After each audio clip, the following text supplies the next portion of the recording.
ఓం శ్రీ గణేశాయ నమః. శ్రీ గురుభ్యో నమః. శ్రీ రామచంద్ర పరబ్రహ్మణే నమః. హలో పిల్లలు, మనం కథ ఎక్కడి వరకు చెప్పుకున్నాం? దశరథ మహారాజు గారు సీతారాములని, ఊర్మిళ లక్ష్మణులని, మాండవి భరతులని, స్తుతకీర్తి శత్రుఘ్నులని, ఈ నలుగురు జంటల్ని తీసుకొని వశిష్ఠ మహర్షి ఇంకా మిగతా పరివారం, తర్వాత సైన్యం వీళ్ళందరినీ తీసుకొని అయోధ్య నగరానికి తిరిగి చేరుకున్నారు కదా. అయోధ్య నగరంలో ప్రజలందరూ కూడా ఆ రోజుని పండగలా జరుపుకున్నారట. అన్ని దేవాలయాలని వాటన్నిటిని చక్కగా అలంకరించారట. మంచి మంచి పూజలు చేశారట గుళ్ళల్లోని. ఈ 4 జంటల్ని తీసుకొని దశరథ మహారాజు గారు, మహారాణులు చక్కగా టెంపుల్కి వెళ్ళారట, మందిరానికి వెళ్ళారట. తర్వాత ఇలా అందరూ సంతోషంగా ఉన్నారట. సంతోషంగా కాలాన్ని గడుపుతూ ఉన్నారట. ఈ రామలక్ష్మణులని, తర్వాత భరత శత్రుఘ్నులని, తర్వాత వాళ్ళందరికీ చక్కగా వివాహం జరిగింది కదా. ఈ కోడళ్ళని వీళ్ళందరినీ కూడా చూసుకొని దశరథుడు అలాగే ఆ 3 రాణులు కూడా చాలా సంతోషిస్తున్నారట. ప్రజలందరూ కూడా చాలా ఆనందంగా ఉన్నారట.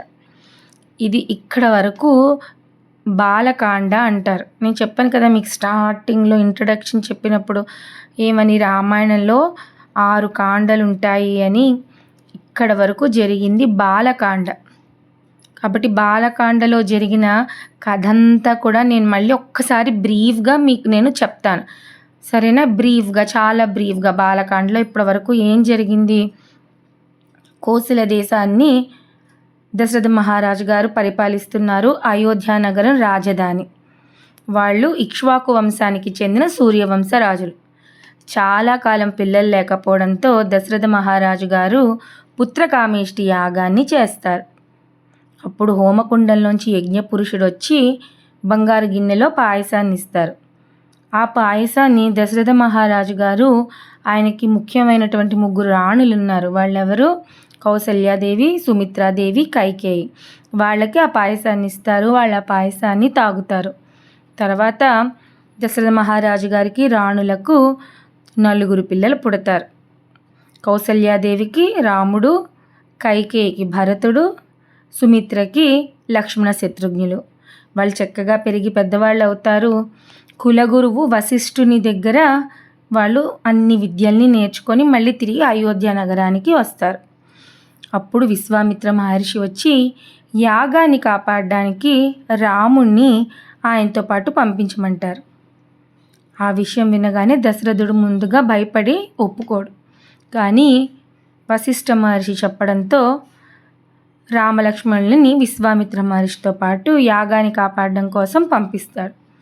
దారిలో విశ్వామిత్ర మహర్షి రామలక్ష్మణులకు బల, అతి బల అనే విద్యల్ని నేర్పిస్తారు. వాటి వల్ల రామలక్ష్మణులకి ఆకలి, నిద్ర అలాంటివి ఉండకపోవడం, తర్వాత ఎంత యుద్ధం చేసినా అలసిపోకపోవడం, ఇలాంటి శక్తులు వస్తాయి. సరే, మొత్తానికి దారిలో వెళ్తూ ఉండగా తాటకి అనే ఒక పెద్ద రాక్షసి వస్తే ఆ రాక్షసిని రాముడు చంపేస్తాడు. తర్వాత ఆ సిద్ధాశ్రమాన్ని చేరుకున్నాక యాగం 6 రోజులు చక్కగా జరుగుతుంది. 6వ రోజు వస్తారు కదా ఎవరు? ఈ మారీచ, సుబాహులు వస్తారు. ఈ తాటకి కొడుకులు. సుబాహుని చంపేస్తారు. మారీచుడిని మానవాస్త్రం వేసి దూరంగా సముద్రంలోకి విసిరిస్తారు. మిగతా రాక్షసులందరూ చచ్చిపోతారు. యాగం చక్కగా పూర్తవుతుంది. అక్కడి నుంచి విశ్వామిత్ర మహర్షి రామలక్ష్మణులను తీసుకొని మిథిలా నగరానికి వెళ్తారు. మిథిలా నగరం జనక మహారాజు గారు పరిపాలిస్తున్నారు. ఆయనకి ఒకసారి యాగం చేయడానికి భూమిని దున్నుతున్నప్పుడు నాగలి కొనకి తగిలి ఆ భూమిలోంచి ఒక చిన్న పాప బయటికి వస్తుంది. ఆ పాపని ఆయన కూతురులాగా పెంచుకుంటారు, సీత అని పేరు పెట్టి. తర్వాత ఆ పాప పెరిగి పెద్ద అవుతుంది. ఎవరైతే శివధనుసుని ఎక్కువ పెడతారో, ఈ జనక మహారాజు గారి దగ్గర ఒక శివధనుస్సు ఉంటుంది. ఎవరైతే ఆ శివధనుసుని ఎక్కువ పెడతారో వాళ్ళకి సీతాదేవినిచ్చి వివాహం చేస్తాను అని ఆయన చెప్తారు. అంతకుముందు ఎందరో గొప్ప గొప్ప రాజులు వచ్చి ప్రయత్నించారు. దేవతలు, యక్షులు, గంధర్వులు ఎవరు ప్రయత్నించినా ఆ శివధనుసుని ఎక్కువ పెట్టలేకపోయారు. చివరికి విశ్వామిత్ర మహర్షి రాముని తీసుకొని వచ్చారు కదా. రాముడు ఆ శివధనస్సుని ఎక్కుపెడతారు. రాముడి బలానికి శక్తికి ఆ శివధనస్సు విరిగి ముక్కలు కూడా అయిపోతుంది. తర్వాత దశరథ మహారాజు గారు కూడా మిథిలా నగరానికి వస్తారు. పెద్దలందరి అనుమతితో వివాహం జరుగుతుంది, సీతారాముల వివాహం. అలాగే ఊర్మిళ, లక్ష్మణుడు, మాండవి, భరతుడు, స్తుతకీర్తి, శత్రుఘ్నుల వివాహం కూడా జరుగుతుంది. ఈ 4 జంటల్ని తీసుకొని మళ్ళీ తిరిగి అయోధ్య నగరానికి వస్తున్నప్పుడు దారిలో పరశురాముడు అడ్డుకుంటాడు. ఆ పరశురాముడు విష్ణు ధనస్సుని ఇస్తే విష్ణు ధనస్సుని కూడా రామచంద్రుడు అందుకుంటాడు. అప్పుడు పరశురాముడికి తెలుస్తుంది రాముడు ఎవరో కాదు, విష్ణుమూర్తి అవతారమే అని తెలిసి అతను కూడా అక్కడి నుంచి వెళ్ళిపోతారు రాముడిని ఆశీర్వదించి. కాబట్టి 4 జంటలతోటి మళ్ళీ అయోధ్య నగరానికి చేరుకుంటారు దశరథ మహారాజు గారు. అందరూ సంతోషంగా ఉంటారు. పిల్లల్ని చూసుకొని దశరథ మహారాజు గారు, రాణులు ఎంతో సంతోషంగా ఉంటారు. ఇది అన్నమాట ఇక్కడ వరకు జరిగినటువంటి రామాయణం కథ. మీరు గుర్తుంచుకోవాల్సినటువంటి కథ ఇది బాలకాండ. ఇప్పుడు నెక్స్ట్ ఏ కథ అయితే జరుగుతుందో పార్ట్ 2 అన్నమాట, అయోధ్యకాండ. అయోధ్యలో ఏంటి జరిగింది ఆ కథ అంతా ఉంటుంది, చాలా ఇంట్రెస్టింగ్గా ఉంటుంది. సరే అయితే ఆ అయోధ్యకాండలోకి వెళ్ళిపోదాం, ఆ కథలోకి వెళ్ళిపోదాం. మనం ఇప్పుడు వెంటనే ఇంకా లేట్ చేయకుండా. అయితే ఇలా సంతోషంగా కాలం గడుస్తున్నది కదా. ఒకసారి ఏమైందిట, భరతుడు ఆయన మేనమామ ఇంటికి వెళ్ళడానికి రెడీ అయ్యారనమాట. మేనమామ అంటే ఎవరు? భరతుడి అమ్మ ఎవరు? భరతుడు కైకేయి కదా. ఆ కైకేయికి ఒక అన్నయ్య ఉన్నారు. వాళ్ళది రాజ్యం పేరు కైకేయి రాజ్యం అన్నమాట, కేకయ్య రాజ్యం. ఆ రాజ్యానికి భరతుడు వాళ్ళ మేనమామ ఇంటికి వెళ్ళారు, మా ఇంటికి. మీరు కూడా వెళ్తుంటారు కదా హాలిడేస్లో, వాటిలో వెళ్తారా మీ గ్రాండ్ పేరెంట్స్ ఇంటికి? అలాగే ఈ భరతుడు కూడా వాళ్ళ తాతగారి ఇంటికి వెళ్ళారు. అక్కడే వాళ్ళ మాయ కూడా ఉన్నారు. వెళ్తూ వెళ్తూ ఎప్పుడు శత్రుఘ్నుడు ఎప్పుడు భరతుడితోటే ఉంటాడు. ఎలాగైతే ఎప్పుడు లక్ష్మణుడు రాముడి వెంటే ఉంటాడో అలాగే శత్రుఘ్నుడు ఎప్పుడు భరతుడి వెంట ఉంటాడు అన్నమాట. భరతుడిని వదిలి ఉండడు. కాబట్టి శత్రుఘ్నుడు ఏం చేస్తాడు, భరతుడితో పాటు శత్రుఘ్నుడు కూడా ఆ కేకయ దేశానికి వెళ్తాడు. ఇప్పుడు ఇక్కడ రామలక్ష్మణులు వీళ్ళిద్దరే ఉన్నారు. ఎక్కడ? అయోధ్య నగరంలో. వాళ్ళు చక్కగా, దశరథుడు పాపం చాలా ముసలివాడు అయిపోయాడు అనమాట. ఆ దశరథుడిని అలాగే ఈ 3 రాణులు 3 ఉన్నారు కదా, కౌసల్య, సుమిత్ర, కైకేయి, వీళ్ళ 3 చక్కగా చూసుకుంటూ ఉంటారు. రాముడు మొత్తం అందరినీ 3 కూడా, అంటే కౌసల్యని, సుమిత్రని, కైకని అందరినీ కూడా చక్కగా 3 తల్లుల్ని కూడా ఒకలాగే చూసుకుంటూ ఉంటారు. ఎంతో సేవ చేసుకుంటూ ఉంటాడనమాట దశరథ మహారాజు గారికి, తల్లులు 3కి. అలాగే ప్రజలందరినీ కూడా చక్కగా చూసుకుంటూ ఉంటారు. వాళ్ళకి ఏ అవసరాలున్నా చక్కగా చూసుకుంటూ ఉంటారు. అతన్ని చూసి దశరథ మహారాజు గారు చాలా సంతోషిస్తారు. ఆయనకి ఒక ఆలోచన వస్తుందన్నమాట.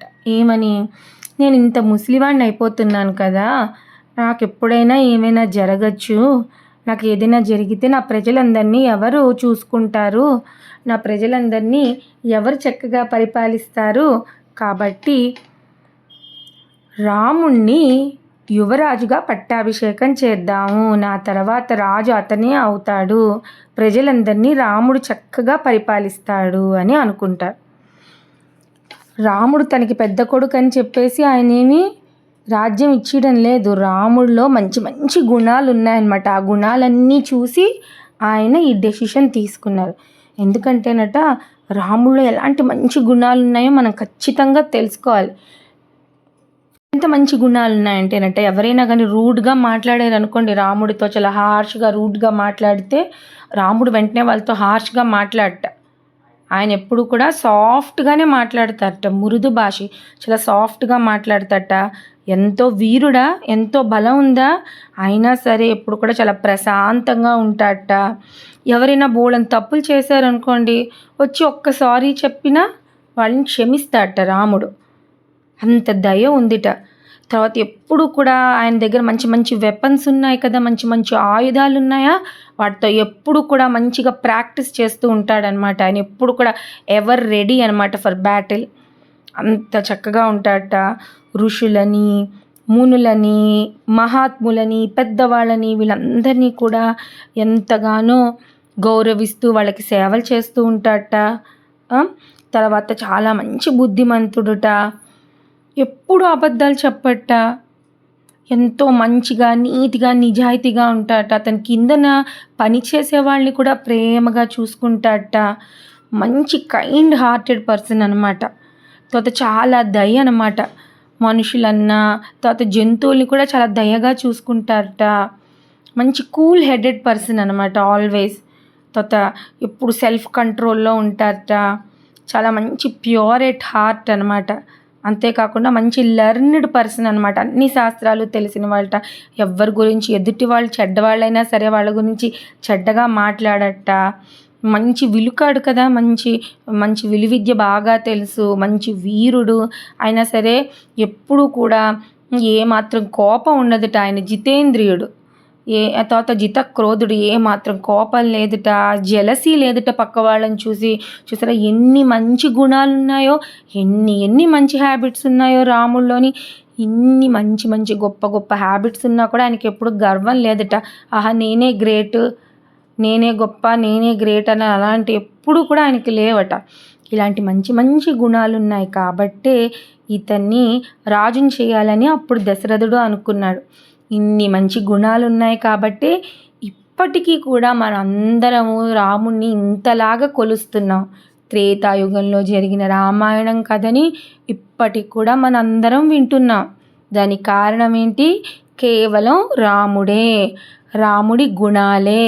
కాబట్టి మన రామాయణం కథ అలా వినడం కాదు సరదాగా, రాముల్లో ఎలాంటి మంచి గుణాలు ఉన్నాయి ఆ గుణాలన్నీ మనం తెలుసుకోవాలి.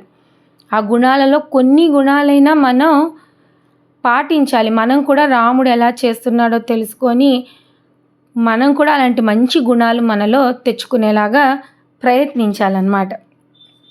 కాబట్టి ఇలాంటి మంచి గుణాలున్న రాముణ్ణి రాజుని చెయ్యాలి అని దశరథ మహారాజు గారు అనుకుంటారు. సరే, అయితే మరి రామునికి యువరాజుగా పట్టాభిషేకం జరుగుతుందా, ఏమవుతుంది నెక్స్ట్ అన్నది రేపటి కథలో చెప్తాను. సరేనా? అయితే మరి నిన్న నేను మిమ్మల్ని 3 క్వశ్చన్స్ అడిగాను కదా, వాటికి ఆన్సర్స్ ఇప్పుడు నేను చెప్తాను. ఫస్ట్ క్వశ్చన్ ఏంటి అడిగాను? ఏ రాణులకు ఎవరు పుడతారు అని. అవునా? కౌసల్యాదేవికి రాముడు, కైకేయికి భరతుడు, సుమిత్రకి లక్ష్మణ శత్రుఘ్నులు పుడతారు. ఇక ఈ రామ లక్ష్మణ భరత శత్రుఘ్నుల గురువు ఎవరు అని అడిగాను. సెకండ్ క్వశ్చన్ ఆన్సర్ వశిష్ఠ మహర్షి. థర్డ్ క్వశ్చన్ యాగాన్ని రక్షించడానికి రాముని తన వెంట పంపమని ఏ మహర్షి అడిగారు? ఆన్సర్ విశ్వామిత్ర మహర్షి. మీరందరూ కరెక్టే రాసుంటారు. అయితే ఇవాళ మళ్ళీ ఒక 3 క్వశ్చన్స్ అడుగుతాను. ఫస్ట్ క్వశ్చన్, రామలక్ష్మణులకు విశ్వామిత్రుడు ఏ విద్యలను నేర్పిస్తారు? వాటి వల్ల వాళ్ళకి ఆకలి కానీ నిద్ర కానీ ఉండదు, అలసిపోవడం ఉండదని చెప్పాను కదా, ఆ విద్యలు ఏంటి?